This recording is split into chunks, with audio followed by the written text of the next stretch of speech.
விசேடமாக இந்த பாராளுமன்ற தெரிவின் மூலம் அம்பாறை மாவட்டத்தின் அடையாளத்தை பாதுகாப்பது மட்டுமல்ல, எங்களது உரிமை சார்ந்த விடயங்களையும் சிறப்பாக முன்னெடுத்து இந்த மாவட்டத்தில் இருக்கின்ற அனைத்து தமிழ் மக்களையும் ஒன்று சேர்த்து எங்களது மாவட்டத்தின் அந்த அடையாளத்தை நிச்சயமாக பாதுகாப்பேன்.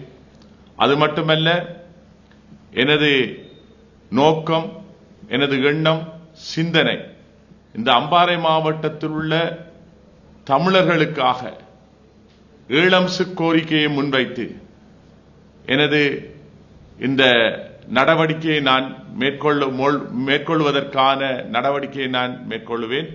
கிழக்கு மக்கள் எப்பொழுதும் தமிழ் தேசியத்தின் பால், எங்களது உரிமை சார்ந்த நடவடிக்கைகள் பால் அவர்கள் ஒன்றரை கலந்திருக்கின்றார்கள் என்ற விடயத்தையும் இந்த தேர்தலின் மூலம் நாங்கள் பெறக்கூடியதாக இருக்கின்றது. அதிலே விசேடமாக கிழக்கு மாகாணத்திலே மட்டக்களப்பிலே 3 ஆசனங்களையும், திருவோணமலையிலே ஒரு ஆசனத்தையும், அம்பாறையிலே ஒரு ஆசனத்தையும் பெற்று ஒரு சாதனையை நாங்கள் நிலைநாட்டியிருக்கின்றோம். அதேபோல் யாழ்ப்பாணத்திலே 2 ஆசனங்கள் மட்டும் கிடைக்கப் பெற்றாலும் நாங்கள் நிச்சயமாக அந்த யாழ்ப்பாணத்திலே இருக்கின்ற வடபகுதியில் இருக்கின்ற ஆசனத்தையும் ஏற்றுவதற்கான சகல நடவடிக்கைகளை மேற்கொண்டு எங்களது உரிமை சார்ந்த விடயங்களை நாங்கள் முன்னெடுக்கின்ற நேரம் அபிவிருத்தி சார்ந்த விடயங்களையும் இந்த மாவட்டத்திலே நாங்கள் கூடுதலாக முன்னெடுக்க வேண்டிய நிலை இருக்கின்றது.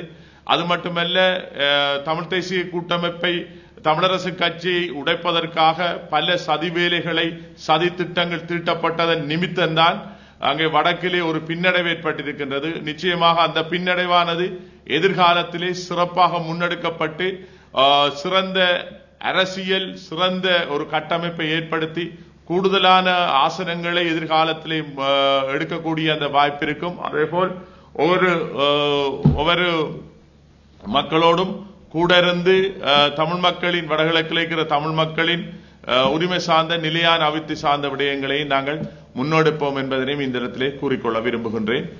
விசேடமாக அம்பாறை மாவட்டத்திலே உள்ள வாக்களித்த ஒவ்வொரு தமிழ் மகனுக்கும் எனது நன்றியை தெரிவித்துக் கொள்கின்றேன்.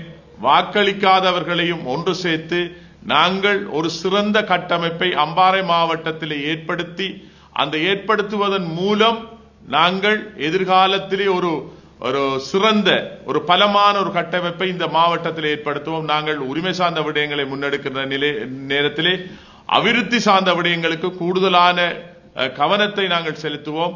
விசேடமாக இந்த அம்பாறை மாவட்டத்தின் தமிழரின் இருப்பை பாதுகாப்பதற்கான அந்த 7 அம்ச கோரிக்கை, புதிய பிரதேச செயலகங்கள், புதிய பிரதேச சபை, புதிய வலய கல்வி அலுவலகங்கள், பொருளாதார நடவடிக்கைகள், வளங்கள் சுரண்டப்படுவதற்கு எதிரான நடவடிக்கைகள், இப்படிப்பட்ட 7 அம்ச கோரிக்கைகளை முன்வைத்து அம்பாறை மாவட்டத்தின் தமிழ் இருப்பை பாதுகாப்பதற்கான அனைத்து நடவடிக்கைகளும் எதிர்காலத்திலே முன்னெடுக்கப்படும் என்கின்ற இந்த செய்தியையும் இந்த இடத்திலே கூறிக்கொள்ள விரும்புகின்றேன்.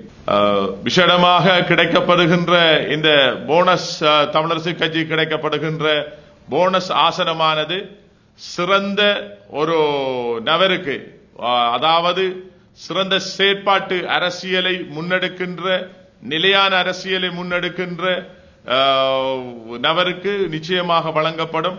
அந்த நபர் சிறந்த நபராக கட்சியாலே சிறந்த ஒரு ஆளுமை உள்ளவர். அது மட்டுமல்ல, எங்களது உரிமை சார்ந்த விடயங்களை முன்னெடுக்கக்கூடியவராகவும் அவர் இருக்க வேண்டும். அதன் அடிப்படையிலே நிச்சயமாக கட்சி ஒன்றாக சேர்ந்து ஒரு சிறந்த ஒரு நபரை நிச்சயமாக மிக விரைவாக அவர்கள் எடுப்பார்கள். அதிலே இந்த மாற்று கருத்துக்கும் இடமில்லை என்று நான் நினைக்கின்றேன்.